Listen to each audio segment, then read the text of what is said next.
Você já pensou em acabar com a sua própria vida? Já pensou em acabar com a vida do próximo? Fantasiar sobre isso não apenas é saudável, como você pode ser pago por isso. Calma, não estamos falando sobre chegar às vias de fato.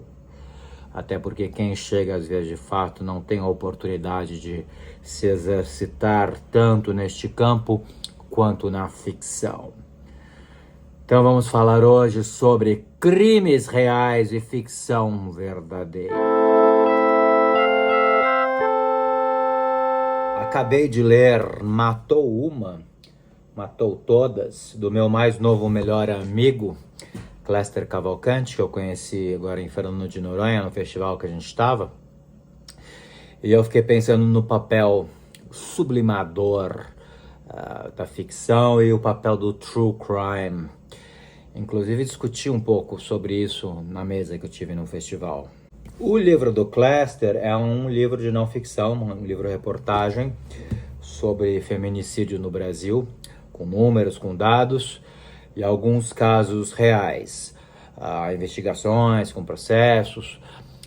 Nesse quesito ele tem um componente de true crime, mas foca mais na história das vítimas, quem eram essas mulheres que foram vítimas de feminicídio, do que na história dos assassinos.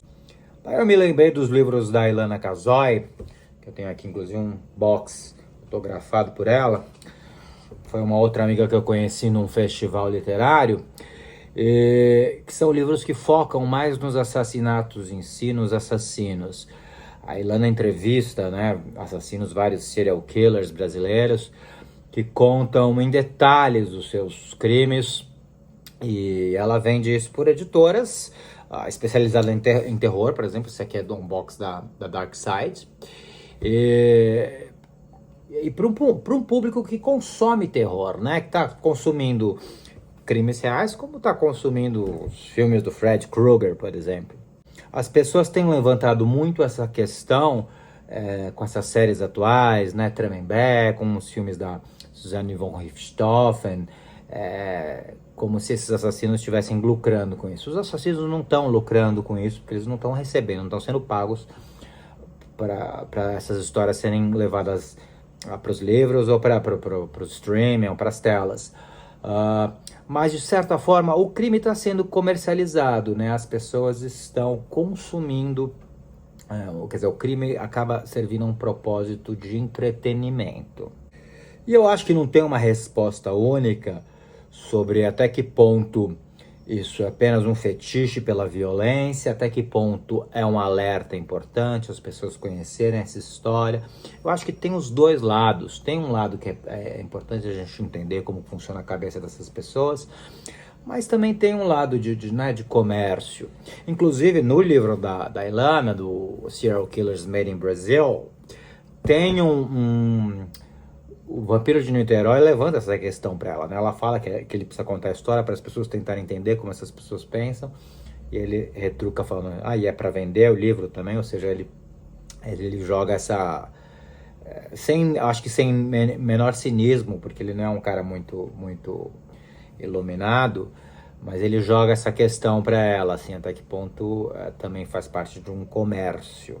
E isso eu acho que é totalmente diferente da ficção de crime ou a ficção de terror, a ficção de violência, que também tem um componente de fetichizar a violência, mas eu acho que é uma forma de sublimar, é uma forma mais de sublimação do que incentivo. Não tem aquela frase do filme Pânico que filmes de terror não criam assassinos, filmes de terror só tornam os assassinos mais criativos. Eu cresci vendo filme de terror, lendo livro de terror, e me tornei essa pessoa saudável, incapaz de matar uma mosca. Para mim, a ficção, seja ficção em livros, seja ficção em séries, em filmes, sempre foi uma forma de experimentar de forma segura tanto desejos quanto violências, quanto medos. Eu era uma criança viada, muito medrosa, que morria de medo de socializar, de sair na rua, de conhecer outras crianças, de fazer amigos. Mas em filme de terror eu não tinha, nunca tive o menor medo, assim, de monstro, de sangue, de assombração. Eu sempre via isso como uma forma segura de lidar com o medo. E eu acho que a ficção sombria, por assim dizer, tem esse papel de exercitar medos e mesmo desejos que você não viveria, que você não iria querer viver na vida real. Não só pelas consequências, né, pela prisão ou pela dor, mas porque alguns desejos só fazem sentido mesmo como desejo. Eu sempre dou o exemplo do casal que brinca, né, o cara usa máscara, prende a mulher com algema.